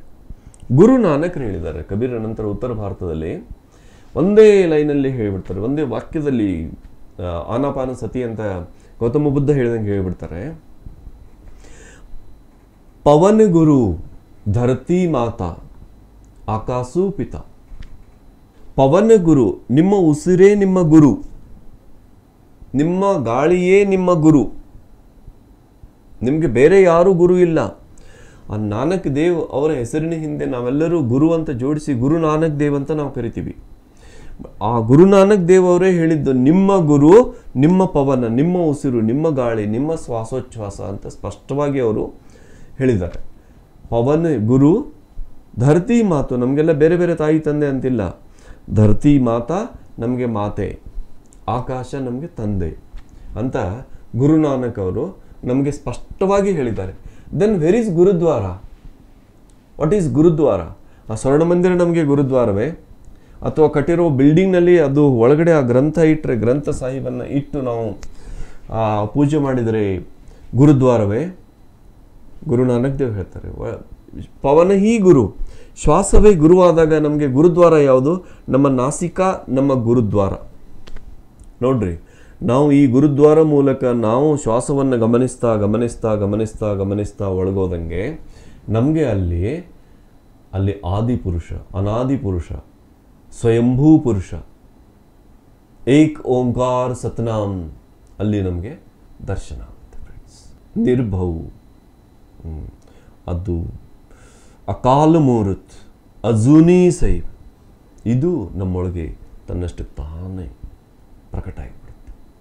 ನೆನ್ಪಿಟ್ಕೊಡ್ರಿ, ಪವನ ಗುರು, ಗುರು ನಾನಕ್ ದೇವರು ಹೇಳಿದ್ದು ಪವನ ಗುರು, ನಮ್ಮ ನಾಸಿಕ ಗುರುದ್ವಾರ. ಇಲ್ಲಿಂದ ನಮ್ಮ ಆ ಪವನ, ಆ ಉಚ್ಛ್ವಾಸ ನಿಶ್ವಾಸವನ್ನು ನಾವು ಗಮನಿಸ್ತಾ ಹೋದಂತೆ ನಮ್ಮೊಳಗೆ ಆ ಓಂಕಾರ ನಾದ ಸ್ಥಿತಿ, ಏಕ್ ಓಂಕಾರ ಸತನಾಮ್ ಅಜುನಿ ಸೈವ, ಇದು ಸಂಪೂರ್ಣವಾಗಿ ನಮ್ಮೊಳಗೆ ಪ್ರಕಟ ಆಗುತ್ತೆ. ಇದು ಫ್ರೆಂಡ್ಸ್ 20 ವರ್ಷಗಳ ಈ ಸಾಧನೆ ಅನುಭವ ಮೂಲಕ ಇದು ಹೇಳ್ತಾ ಇರುವಂಥ ಮಾತು. ದಯವಿಟ್ಟು ಇನ್ನು ಕನ್ನಡದಲ್ಲಿ ಅದ್ಭುತ ಒಂದು ಆಂದೋಲನ ನಡೀತು. ಅದಕ್ಕೆ ಅಧ್ಯಕ್ಷ ಸ್ಥಾನ ಅಲ್ಲಮ್ಮ ಪ್ರಭು ಅವರು. ಅನುಭವ ಮಂಟಪದ ಅನುಭವ ಅಂದರೆ ಅದೊಂದು ಸಿಂಹಾಸನ ಅಂತ ತಿಳ್ಕೊಬೇಡಿ, ಏನೋ ಸಿಂಹಾಸನ ಇತ್ತು ಅಂತ ತಿಳ್ಕೊ, ಶೂನ್ಯ ಸಿಂಹಾಸನ ಅಂದರೆ ಏನೋ ಇತ್ತು ಅಂತ ತಿಳ್ಕೊಬೇಡಿ. ಆ ಒಳಗಿನ ಆ ಶೂನ್ಯ ಸ್ಥಿತಿಯಲ್ಲಿ ಅವರು ತಲುಪಿದ್ರು. ಅವರು ನಮಗೇನು ಹೇಳ್ತಾರೆ ಅಂದರೆ ಫ್ರೆಂಡ್ಸ್, ಅದ್ಭುತವಾದ ಒಂದು ವಚನದಲ್ಲಿ ಇಡೀ ಕನ್ನಡಿಗರಿಗೆ ಆ ಮಾರ್ಗ ಓಪನ್ ಮಾಡಿಕೊಟ್ಟಿದ್ದಾರೆ. ತನುವ ತೋಂಟವ ಮಾಡಿ ಮನವ ಗುದ್ದಲಿ ಮಾಡಿ ಅಗೆದು ಕಳೆದನೆಯ್ಯ ಭ್ರಾಂತಿನ ಬೇರ, ಅಖಂಡ ಮಂಡಲವೆಂಬ ಬಾವಿ ಪವನವೇ ರಾಟಾಳ, ಬಗೆದು ಬಿತ್ತಿದನೆಯ್ಯ ಬ್ರಹ್ಮ ಬೀಜವ. ಸಂಸಾರವೆಂಬ ಹೆಂಟೆಯ ಬಗೆದು ಬಿತ್ತಿದನೆಯ್ಯ ಬ್ರಹ್ಮ ಬೀಜವ, ಅಖಂಡ ಮಂಡಲವೆಂಬ ಬಾವಿ ಪವನವೇ ರಾಟಾಳ, ಸುಷುಮ್ನ ನಾಳದಿಂದ ಉದಕವ ತಿದ್ದಿ, ಬಸವಗಳೈವರು ಹಸಗೆಡಿಸಿ ಹರೆಂದು ಆವಾಗಳು ಜಾಗರವಿದ್ದು ಸಸಿಯ ಸಲಹಿದೆನು ಕಾಣ ಗುಹೇಶ್ವರ ಅಂತ ಹೇಳ್ತಾರೆ. ಗುಹೇಶ್ವರ ಅಂದರೆ ದಯವಿಟ್ಟು ಯಾವುದೋ ಒಂದು ಗುಹೆಯಲ್ಲಿ ಇರುವ ಈಶ್ವರಲಿಂಗ ಅಂತ ತಿಳ್ಕೊಬೇಡಿ. ಹೃದಯ ಗುಹೆಯಲ್ಲಿರುವ ಆ ಪ್ರಕಾಶ, ಆ ಬೆಳಕಿನ ಪ್ರಾಣಮಯ ಕೋಶದ ಆ ಬೆಳಕಿನ ಸ್ಥಿತಿ ಅದು. ಇದರ ಅರ್ಥ ಏನು ಅಂದರೆ, ಈ ವಚನದ ಅರ್ಥ, ತನುವ ತೋಂಟವ ಮಾಡಿ ಮನವ ಗುದ್ದಲಿ ಮಾಡಿ, ಈ ಶರೀರವನ್ನೇ ಒಂದು ತೋಟವನ್ನಾಗಿ ಮಾಡಿ, ಮನಸ್ಸನ್ನೇ ಒಂದು ಗುದ್ದಲಿಯನ್ನಾಗಿ ಮಾಡಿ ಭ್ರಾಂತಿಗಳನ್ನು ಅಗೆದು ಕಳೆದೆನು ಅಂತ ಹೇಳ್ತಾರೆ. ನೋಡಿ, ನಮಗೇನು ಭ್ರಾಂತಿ ಇದೆ? ನನ್ನದು ಇಂಥ ಹೆಸರು ಅನ್ನೋದು ಭ್ರಾಂತಿ, ನನ್ನದು ಇಂಥ ಜಾತಿ ಅನ್ನೋದು ಭ್ರಾಂತಿ, ನನ್ನದು ಇಂಥ ಕುಲ ಗೋತ್ರ ಅನ್ನೋದು ಭ್ರಾಂತಿ, ನಾನು ಮನುಷ್ಯ ಅನ್ನೋದು ಒಂದು ಭ್ರಾಂತಿ. ನಾವು ಮನುಷ್ಯ ಅಲ್ಲ, ನಾವು ಮನುಷ್ಯ ರೂಪದಲ್ಲಿ ಇರುವ ದೈವಾಂಶ ಸಂಭೂತರು. ಮನುಷ್ಯ ದೇಹದಲ್ಲಿ ಇದ್ದೀವಿ ಅಷ್ಟೇ. ಕೆಲವರು ಪಕ್ಷಿ ದೇಹದಲ್ಲಿದ್ದಾರೆ, ಕೆಲವರು ವೃಕ್ಷ ದೇಹದಲ್ಲಿದ್ದಾರೆ, ಕೆಲವರು ಖನಿಜ ದೇಹದಲ್ಲಿದ್ದಾರೆ, ಕೆಲವರು ಪ್ರಾಣಿ ದೇಹದಲ್ಲಿದ್ದಾರೆ, ಕೆಲವರು ಜಲಚರ ದೇಹದಲ್ಲಿದ್ದಾರೆ. ನಾವು ಮನುಷ್ಯ ದೇಹದಲ್ಲಿದ್ದೀವಿ. ಇಂಥ ಎಲ್ಲ ಭ್ರಾಂತಿಗಳನ್ನು ಅಗೆದು ಕಳೆದು ಸಂಸಾರವೆಂಬ ಹೆಂಟೆಯ ಬಗೆದು ಬಿತ್ತಿದನೆಯ ಬ್ರಹ್ಮ ಬೀಜವ. ಸಂಸಾರ ಅಂದರೆ ಮನೆ ಮಠ ಬಿಟ್ಟು ಸನ್ಯಾಸಿಯಾಗಿ ಹೋಗೋದಲ್ಲ. ಸಂಸಾರ ಅಂದರೆ ಅಟ್ಯಾಚ್ಮೆಂಟ್, ಆಸಕ್ತಿ. ಈ ಜೀವನದ ಈ ಲೌಕಿಕ ಜೀವನದ ಆಸಕ್ತಿ ಅನ್ನುವ ಹೆಂಟೆಯ ಬಗೆದು ಬಿತ್ತಿದನೆಯ ಬ್ರಹ್ಮ ಬೀಜವ. ಸೊ ಇದನ್ನು ಮುಂದೆ ಹೇಗೆ ನಾನು ನರ್ಚರ್ ಮಾಡಿಕೊಂಡೆ, ನಾನು ಹೇಗೆ ಪೋಷಣೆ ಮಾಡ್ಕೊಂಡು ಬೆಳೆಸಿದೆ. ಅಖಂಡ ಮಂಡಲವೆಂಬ ಬಾವಿ ಪವನವೇ ರಾಟಾಳ. ಅನಂತ ಕೋಟಿ ಬ್ರಹ್ಮಾಂಡ ಅನ್ನೋದು ಏನಿದೆಯೋ ಇದೊಂದು ಬಾವಿ. ಹೊರಗಡೆ ಏನಿದೆಯೋ ಅದು ಅಷ್ಟೇ ನಮ್ಮೊಳಗೂ ಕೂಡ ಇದೆ. ಮತ್ತು ಪವನವೇ ರಾಟಾಳ, ಉಸಿರೇ ಒಂದು ರಾಟಾಳ. ರಾಟಾಳ ಅಂದರೆ ಅದೊಂದು ಹಳೇ ಬಾವಿಗಳಲ್ಲಿ ಒಂದು ಚಕ್ರದ ಗಡಗಡೆ ಇತ್ತು ನೋಡ್ರಿ. ಹೀಗೆ ನೀರನ್ನು ಎಳಿತಿದ್ರು ಅವರು ಹಗ್ಗ ಕಟ್ಟಿ. ಆ ಕೊಡ ಬಿಡ್ತಾ ಇದ್ದರೆ ಒಳಗೆ ಹೋಗ್ತಿತ್ತು, ಕೊಡ ಜಗ್ತಾ ಇದ್ದರೆ ಹೊರಗೆ ಬರ್ತಿತ್ತು. ಆ ಚಕ್ರ ಪವನವೇ ರಾಟಾಳ. ಇಲ್ಲಿ ಉಸಿರೇ ರಾಟಾಳ. ಉಸಿರು ಒಳಗೆ ತಗೊಳ್ಳೋದು, ಉಸಿರು ಹೊರಗೆ ಬಿಡೋದು, ಉಸಿರು ಒಳಗೆ ತಗೊಳ್ಳೋದು, ಉಸಿರು ಹೊರಗೆ ಬಿಡೋದು. ಪವನವೇ ರಾಟಾಳ. ಸುಷುಮ್ನ ನಾಳದಿಂದವ ಉದಕವತಿದ್ದಿ. ಇದು ಮೂಗಿನ ಎಡಕಿನ ಭಾಗದ ಉಸಿರಾಟ ಇಡ ನಾಡಿ, ಮೂಗಿನ ಬಲಗಡೆ ಭಾಗದ ಉಸಿರಾಟ ಪಿಂಗಳ ನಾಡಿ. ಇವೆರಡೂ ದಾಟಿ ಭ್ರುಕುಟಿಯ ಮಧ್ಯೆ ಒಂದು ಉಸಿರಾಟದ ಸ್ಥಿತಿ ಬರುತ್ತೆ. ಸಹಜ ಶ್ವಾಸವನ್ನು ಗಮನಿಸಿದಾಗ ಅದು ಸುಷುಮ್ನ ನಾಡಿ. ಅಲ್ಲಿಂದ ಉದಕವತಿದ್ಯ. ಅದಂಗೆ ಪವನ ಆ ಬಾವಿಯಿಂದ ನೀರನ್ನು ಹೀಗೆ ತೆಗಿತಾರಲ್ಲ, ಹಾಗೆ ಈ ಸುಷುಮ್ನ ನಾಡಿಯಿಂದ ನಾನು ಶ್ವಾಸವನ್ನು ಈ ರೀತಿ ಮಾಡಿ ತೆಗೆದು ಅದನ್ನು ನಾನು ಪ್ರಕ್ರಿಯೆ ಮೂಲಕ ಗಮನಿಸಿ ನಾನು ಅದನ್ನು ಹೇಗೆ ಸುಷುಮ್ನ ಮೂಲಕ ಒಳಗಡೆ ಹೋದೆ ಅನ್ನೋದು ಅದನ್ನು ಹೇಳ್ತಾರೆ. ಅಲ್ಲಿ ಹೋದರೆ ನಮಗೆ ಮೂರನೇ ಕಣ್ಣು ಓಪನ್ ಆಗುತ್ತೆ, ನಮಗೆ ಶಿವನೇತ್ರ ಓಪನ್ ಆಗುತ್ತೆ. ನಾವೆಲ್ಲರೂ ಶಿವ. ಯಾರು ಸಹಜ ಶ್ವಾಸವನ್ನು ಗಮನಿಸಿ ಮೂರನೇ ಕಣ್ಣನ್ನು ಓಪನ್ ಮಾಡ್ಕೊಳ್ತಾರೋ ಅವರು ಶಿವಸ್ಥಿತಿಯಲ್ಲಿರ್ತಾರೆ. ಯಾರಿಗೆ ಆ ಧ್ಯಾನದ ಪ್ರಕ್ರಿಯೆ ಗೊತ್ತಿಲ್ವೋ ಅವರು ಶವಸ್ಥಿತಿ. ಅಂದರೆ ಉಣ್ಣೋದು ತಿನ್ನೋದು ಮಲಗೋದು, ಒಂದಿನ ಇದು ಸತ್ತೋಗುತ್ತೆ, ಅಳ್ತಾರೆ, ಮತ್ತೆ ಹುಡ್ತಾರೆ, ಮತ್ತೆ ಸಾಯ್ತಾರೆ. ಪುನರಪಿ ಮರಣಂ ಪುನರಪಿ ಜನನಂ ಪುನರಪಿ ಜನನಿ ಜಠರೇ ಶಯನಂ, ಹಾಗೆ ಕಂಟಿನ್ಯೂ ಇದ್ದೇ ಇರುತ್ತೆ.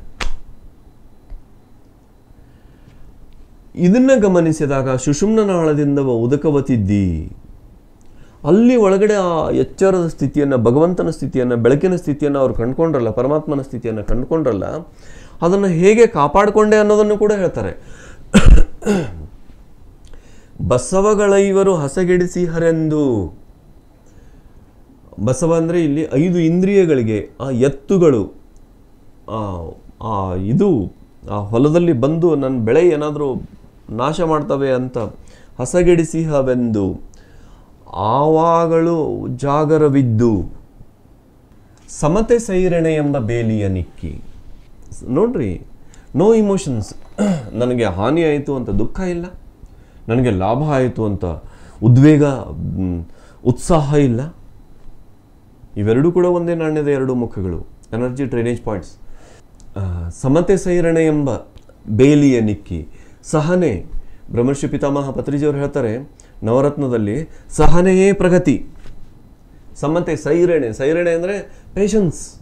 ಅಂದರೆ ಆವಾಗಳೂ ಜಾಗರವಿದ್ದು ಆ ಸಸಿಯನ್ನು ಸಲಹಿದನು. 24 hours ಎಚ್ಚರ ಸ್ಥಿತಿಯಲ್ಲಿ ಇದ್ಕೊಂಡು ನಾನು ಆ ಒಳಗಡೆ ಏನು ಪರಮಾತ್ಮನ ಸ್ಥಿತಿ ಅನ್ನೋದು, ಸಸಿ ಅನ್ನೋದು ಹುಟ್ಟಿತ್ತಲ್ಲ, ನಾನು ಅದನ್ನು ಶ್ವಾಸದ ಮೂಲಕ ಗಮನಿಸಿ ಅದನ್ನು ಪಡ್ಕೊಂಡಿದ್ನಲ್ಲ, ನಾನು ಆವಾಗಲೂ ಜಾಗರವಿದ್ದು ಆ ಸಸಿಯನ್ನು ಸಲಹಿ ಅದನ್ನು ಕಾಪಾಡಿಕೊಂಡು ನಾನು ವೃಕ್ಷ ರೂಪದಲ್ಲಿ ನಾನು ಕಾಪಾಡಿಕೊಂಡೆ ಅಂತ ಅವರು ಹೇಳ್ತಾರೆ. ಸೊ ಇದು ಅಲ್ಲಮ ಪ್ರಭು ನಮ್ಮಲ್ಲಿ ಹೇಳಿದ್ದು. ಅಕ್ಕ ಮಹಾದೇವಿ ಹೇಳ್ತಾಳೆ, ಉಸಿರಿನ ಪರಿಮಳವಿರಲು ಕುಸುಮದ ಹಂಗೆಯ ಕೈಯ. ಶ್ವಾಸವನ್ನು ಗಮನಿಸ್ತಾ ಪರಿಮಳದ ಸ್ಥಿತಿಯಲ್ಲಿದ್ದರೆ ನನಗೆ ಹೂವಿನ ಹಂಗೇಕೆ ಅಂತ ಅಕ್ಕ ಮಹಾದೇವಿ ಕೇಳ್ತಾಳೆ. ನೋಡ್ರಿ, ಅಕ್ಕ ಮಹಾದೇವಿ ಒಂದು ಅದ್ಭುತ ವಚನ ಅದು. ವೇದ ಪುರಾಣಗಳ ಕೊಟ್ಟಣವ ಕೊಟ್ಟಲೇಕಯ್ಯ ಕುಸುಕಲೇಕಯ್ಯ ಅತ್ತಲಿತ್ತ ಹರಿವ ಮನದ ನೆತ್ತಿಯ ನರಿದೊಡೆ ಬಚ್ಚಬರಿಯ ಬೆಳಗು ಕಾಣ ಚನ್ನಮಲ್ಲಿಕಾರ್ಜುನ ಅಂತ.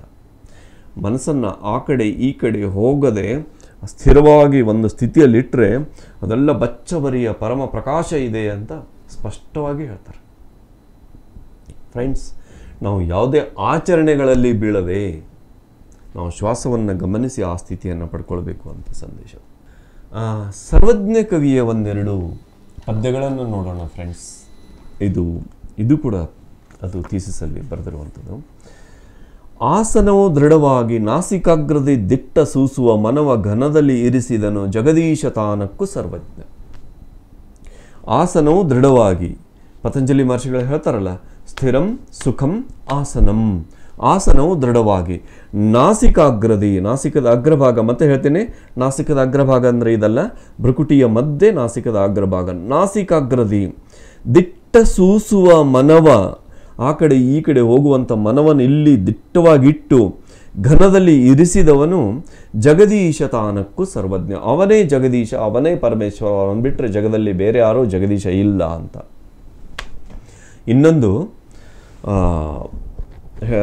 ಹೇಳ್ತಾರೆ ಸರ್ವಜ್ಞ, ಮಾನವದು ಮನುಜಂಗೆ ಮೌನ ಶಿವಯೋಗಿಗಂ, ಜ್ಞಾನವದು ಬೇಕು ಹಿರಿಯರಿಗೆ, ಮೋಕ್ಷಕ್ಕೆ ಧ್ಯಾನವೇ ಬೇಕು ಸರ್ವಜ್ಞ. ನೋಡಿ, ಮನುಷ್ಯನಿಗೆ ಮಾನ ಮುಖ್ಯ, ಶಿವಯೋಗಿಗೆ ಮೌನ ಮುಖ್ಯ, ಹಿರಿಯರಿಗೆ ಜ್ಞಾನ ಮುಖ್ಯ, ಮೋಕ್ಷಕ್ಕೆ ಧ್ಯಾನವೇ ಬೇಕು ಸರ್ವಜ್ಞ ಅಂತ ಸ್ಪಷ್ಟವಾಗಿ ಹೇಳಿ, ಇನ್ನೂ ಸರಳವಾಗಿ ಹೇಗೆ ಉಸಿರನ್ನ ಗಮನಿಸಬೇಕು ಅಂತ ಹೇಳ್ತಾರೆ ನೋಡಿ. ಪವನದ ಪರಿಯನು ಅರಿದಂಗೆ ಶಿವನ ಸಾಧಿಸಲಕ್ಕು, ಭವಮಾಲೆ ಹರಿದು ಸುಖಿಸುವಡೆ ಅವ ಸದಾಶಿವ ತಾನಕ್ಕೂ ಸರ್ವಜ್ಞ. ಯಾರು ಉಸಿರಿನ ಪರಿಯನ್ನು ಅರಿದವನು ಶಿವನ ಸ್ಥಿತಿಯನ್ನು ಅವನು ಪಡ್ಕೊಳ್ತಾನೆ, ಅವನಿಗೆ ಭವಮಾಲೆಯೆಲ್ಲ ಹರಿದು ಶಿವನ ಸ್ಥಿತಿಯನ್ನು ತಾನು ಸಾಧಿಸಿ ಸದಾಶಿವನು ತಾನಕ್ಕೂ ಸರ್ವಜ್ಞ, ಅವನೇ ಸದಾಶಿವನು ಅಂತ ಸ್ಪಷ್ಟವಾಗಿ ಹೇಳ್ತಾರೆ. ಫ್ರೆಂಡ್ಸ್, ಇನ್ನು ಎಷ್ಟು ಜನ ಹೇಳಬೇಕು ನಮಗೆ, ಇದು ಭಾರತದ ಭೂಮಿ ಧ್ಯಾನ ಭೂಮಿ, ಭಾರತದ ಭೂಮಿ ಅಹಿಂಸಾ ಭೂಮಿ, ಭಾರತದ ಭೂಮಿ ಇದು ನಮ್ಮೆಲ್ಲರಿಗೂ ಸಾಧನೆಯನ್ನು ನೀಡಿದ ಭೂಮಿ, ಪ್ರಪಂಚಕ್ಕೆ ಮಾರ್ಗದರ್ಶನ ಮಾಡಿದ ಭೂಮಿ. ಇನ್ನೇನು ತೆಲುಗಿನಲ್ಲಿ ವೇಮನ ಹೇಳ್ತಾರೆ. ವೇಮನನ ಅದ್ಭುತವಾಗಿ ನಮ್ಮ ಗದುಗಿನ ಪಾಟೀಲ್ರು, ಎಸ್ ಕೆ ಪಾಟೀಲ್ ಅವರ ಬ್ರದರ್, ಈಗಿರುವ ರಾಜಕೀಯದಲ್ಲಿರುವ ಶ್ರೀಮಾನ್ ಎಚ್ ಕೆ ಪಾಟೀಲ್ ಅವರ ಕಾಕ ಆಗಿರುವಂಥವರು ಅದ್ಭುತವಾದ ಸಾಹಿತ್ಯವನ್ನು ಕನ್ನಡಕ್ಕೆ ನೀಡಿ ಅದ್ಭುತವಾದ ಕೆಲಸ ಮಾಡಿದ್ದಾರೆ ಫ್ರೆಂಡ್ಸ್. ಅದರಲ್ಲಿ ಆ ಇಡೀ ಲಿಟ್ರೇಚರನ್ನು, ವೇಮನನ ಬದುಕಿನ ಸಂಪೂರ್ಣ ಲಿಟ್ರೇಚರನ್ನು ಅವರು ನೀಡಿದ್ದಾರೆ. ಅಲ್ಲಿ ಹೇಳ್ತಾರೆ ವೇಮನ, ಶ್ವಾಸವೆಳೆದು ಬಿಡುವ ಸಾಧನೆ ತಿಳಿದರೆ ಮೋಸಗೊಳ್ಳದೆ ಮುಟ್ಟುತಿಹನು, ಗುಣದೋಷಗಳಿಂದ ಘಾಸಿ ಪಡದೆ ಹೋಹ ವಿಶ್ವದಾಭಿರಾಮ ಕೇಳುವೇಮ ಅಂತ. ಶ್ವಾಸವನ್ನು ಎಳೆದು ಬಿಡುವ ಸಾಧನೆಯ ತಿಳಿದರೆ, ಈಗ ನಾವು ಎಳೆದು ಬಿಡ್ತೀವಿ ಶ್ವಾಸ ಪ್ರಜ್ಞೆ ಇಲ್ಲದೆ, ಬಟ್ ಪ್ರಜ್ಞಾಪೂರ್ವಕವಾಗಿ ಶ್ವಾಸವನ್ನು ಎಳೆದು ಬಿಡುವ ರಹಸ್ಯವನ್ನು, ಸಾಧನೆಯ ರಹಸ್ಯವನ್ನು ತಿಳಿದರೆ ಮೋಸಗೊಳ್ಳದೆ ಮುಟ್ಟುತಿಹನು, ಎಲ್ಲಿ? ಗುಣದೋಷಗಳಿಂದ ಘಾಸಿ ಪಡದೆ ಹೋಹ ವಿಶ್ವದಾಭಿರಾಮ ಕೇಳುವೇಮ, ನೀವು ಆ ಪರಮಾತ್ಮನ ಪರಮಶಿವನ ಸ್ಥಿತಿಯನ್ನು ನೀವು ಮುಟ್ತೀರಿ ಅಂತ ತೆಲುಗಿನ ವೇಮನ ಕವಿ ಹೇಳಿದ್ದಾರೆ. ನಾಸಿಕಾಗ್ರದಿ ದೃಷ್ಟಿ ನಯದಿಡುವ ಯೋಗಿಗೆ ಭಿನ್ನ ವರ್ಣವೇಕೆ ಭೂಮಿಯಲ್ಲಿ, ಕಾಶಿನಾಥನವನೇ ಗಣನೆ ಮಾಡೆ ನೋಡು ವಿಶ್ವದಾಭಿರಾಮ ಕೇಳುವೇಮ. ನಾಸಿಕಾಗ್ರದಿ, ಮತ್ತೆ ನೆನ್ಪಿಟ್ಕೊಳ್ಳಿ, ಭ್ರುಕುಟಿಯ ಮಧ್ಯೆ ಇರುವ ಸ್ಥಿತಿ ನಾಸಿಕದ ಅಗ್ರಭಾಗ ಸ್ಥಿತಿ. ನಾಸಿಕಾಗ್ರದಲ್ಲಿ ದೃಷ್ಟಿ ನಯದಿಡುವ ಯೋಗಿಗೆ, ಇಲ್ಲಿ ಅಂತರ್ದೃಷ್ಟಿಯನ್ನು ಇಡುವ ಯೋಗಿಗೆ ಭಿನ್ನ ವರ್ಣವೇಕೆ, ಅವನು ಉಚ್ಚ ವರ್ಣ, ಅವನು ನೀಚ ವರ್ಣ, ಅವನು ಬೇರೆ ವರ್ಣ, ಇವನು ಬೇರೆ ವರ್ಣ, ಅವನು ಶ್ರೇಷ್ಠ, ಇವನು ಕನಿಷ್ಠ ಅನ್ನೋದೇಕೆ ಈ ಭೂಮಿಯ ಮೇಲೆ? ಕಾಶಿನಾಥನವನೇ ಗಣನೆ ಮಾಡಿ ನೋಡು, ಅವನೇ ಕಾಶಿನಾಥ, ಅವನೇ ವಿಶ್ವೇಶ್ವರ, ಅವನೇ ಪರಮಶಿವ, ವಿಶ್ವದಾಭಿರಾಮ ವಿನುರವೇಮ ಕೇಳುವೇಮ ಅಂತ ಹೇಳ್ತಾರೆ. ಮತ್ತೆ ಹೇಳ್ತಾರೆ, ನಾಸಿಕಾಗ್ರದಲ್ಲಿ ನೈ ಗುರಿಯ ನಿಲ್ಲಿಸಿ ವಾಸಿಯಾಗೆ ನೋಡೆ ವಶ್ಯಬಹುದು, ಕಾಶಿ ಕಂಚಿ ಕಾಣೆ ಕಷ್ಟಪಡುವುದೇಕೆ ವಿಶ್ವದಾಭಿರಾಮ ಕೇಳುವೇಮ.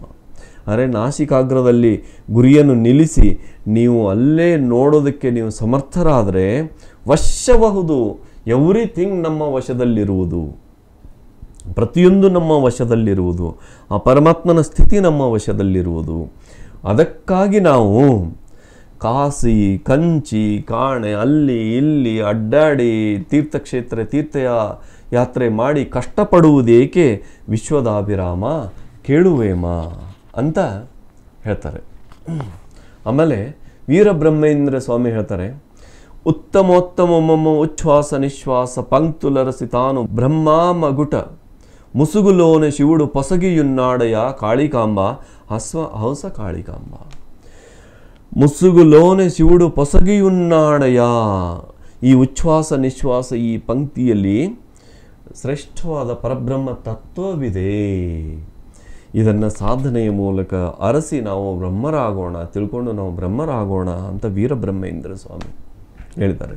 ಯೋಗಿಗಳ ಉಸಿರಿನಲ್ಲಿ ದೇವರಿದ್ದಾನೆ ಅಂತ ಅನ್ನಮಾಚಾರ್ಯ ಹೇಳಿದ್ದಾರೆ, ತಮ್ಮ ಕೀರ್ತನೆಗಳಲ್ಲಿ ಹಾಡಿದ್ದಾರೆ.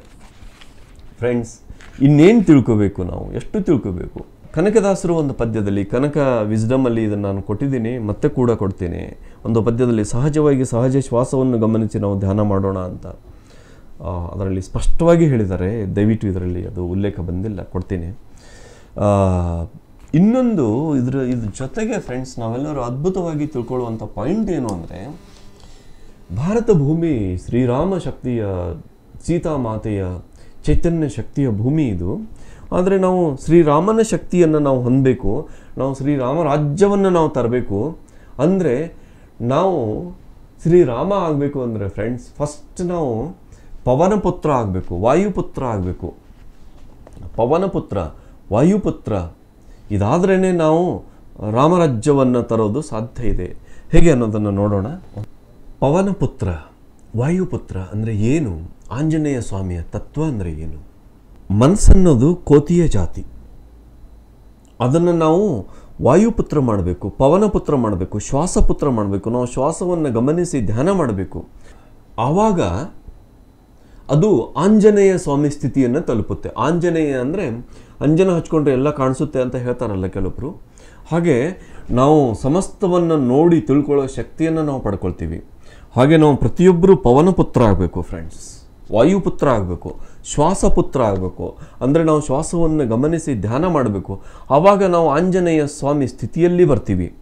ಆಂಜನೇಯ ಸ್ವಾಮಿ ಸ್ಥಿತಿಯಲ್ಲಿ ಬಂದರೆ ನಾವೇನು ಪಡ್ಕೊಳ್ಳೋದು ಸಾಧ್ಯ ಅಂತ ನೀವು ಕೇಳ್ಬೋದು. ಆವಾಗ ಆಂಜನೇಯ ಸ್ವಾಮಿ ಯಾರು? ಅಷ್ಟಸಿದ್ಧಿನಾಯಕ.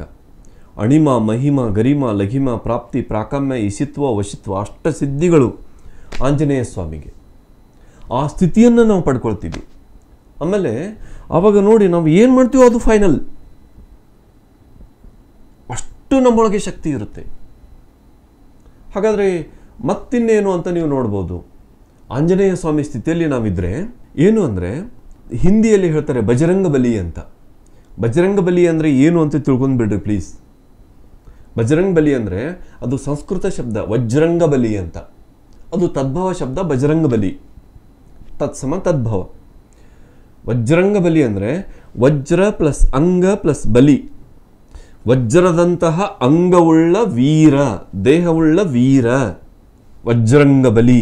ಅದು ಬಜರಂಗ ಬಲಿ ಅಂದರೆ ನಾವು ನಮ್ಮ ದೇಹವನ್ನು ವಜ್ರದಂತೆ, ವಜ್ರಕಾಯನಾಗಿ ನಾವು ದೇಹವನ್ನು ಉಪಯೋಗ ಮಾಡಿಕೊಳ್ಳುವಂಥ ಸ್ಥಿತಿ ಬರುತ್ತೆ ಫ್ರೆಂಡ್ಸ್. ಸ್ವಸ್ಥ ಸ್ಥಿತಿ ಅದು. ಸ್ವಸ್ಥ ಅಂದರೆ ಏನು? ಎರಡು ಉಸಿರಿನ ಮಧ್ಯೆ ನಮ್ಮ ಸ್ಥಾನ ಇರೋದು. ಉಚ್ಛ್ವಾಸ ನಿಶ್ವಾಸದ ಮಧ್ಯೆ ಗ್ಯಾಪಲ್ಲಿ ನಮ್ಮ ಸ್ಥಾನ ಇರೋದು.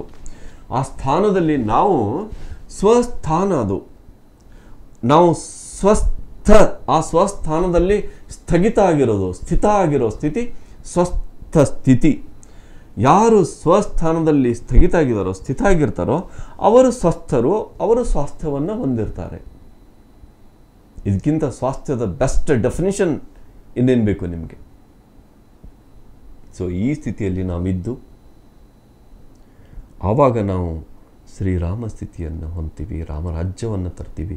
ಎಲ್ಲಿವರೆಗೆ ಪ್ರತಿಯೊಬ್ಬ ವ್ಯಕ್ತಿ ಪವನಪುತ್ರನಾಗಿ, ಶ್ವಾಸಪುತ್ರನಾಗಿ ಧ್ಯಾನಿ ಆಗೋದಿಲ್ವೋ ಅಲ್ಲಿವರೆಗೆ ರಾಮರಾಜ್ಯ ಕನಸಿನ ರಾಜ್ಯ. ಯಾವಾಗ ಎಲ್ಲರೂ ಪವನಪುತ್ರ ಆಗ್ತಾರೋ, ಶ್ವಾಸಪುತ್ರ ಆಗ್ತಾರೋ, ಆವಾಗ ರಾಮರಾಜ್ಯ ಫಸ್ಟು ಅದನ್ನು ನಮ್ಮೊಳಗೆ ನಾವು ಕ್ರಿಯೇಟ್ ಮಾಡ್ಕೊಳ್ತೀವಿ. ಆಮೇಲೆ ನಾವು ರಾಮರಾಜ್ಯವನ್ನು ಬದುಕ್ತೀವಿ ಅಂತ ಹೇಳ್ತಾ ಫ್ರೆಂಡ್ಸ್, ನಾವು ಈ ಯುಗವನ್ನು ಜೀವಿಸೋಣ, ಎಲ್ಲರಿಗೂ ಅದ್ಭುತವಾದ ಜೀವನವನ್ನು ನೀಡೋಣ.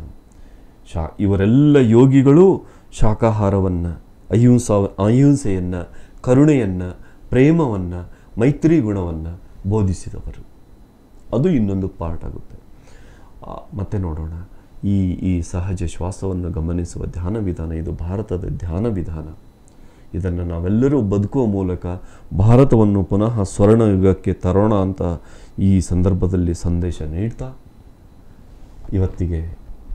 ಇವತ್ತಿನ ನನ್ನ ಈ ಮಾತಿಗೆ ವಿರಾಮ ನೀಡ್ತೀನಿ friends. Thank you so much. ಧನ್ಯವಾದಗಳು ಪ್ಲೀಸ್. ಹಲೋ ಗೆಳೆಯರೇ, ಪಿರಮಿಡ್ ಮೆಡಿಟೇಷನ್ ಚಾನೆಲ್ ಕನ್ನಡಕ್ಕಾಗಿ ಲೈಕ್ ಮಾಡಿ, ಸಬ್ಸ್ಕ್ರೈಬ್ ಮಾಡಿ ಹಾಗೂ ಬರಲಿರುವ ಅಪ್ಡೇಟ್ಸ್ಗಳಿಗಾಗಿ ಬೆಲ್ ಬಟನ್ ಒತ್ತಿ.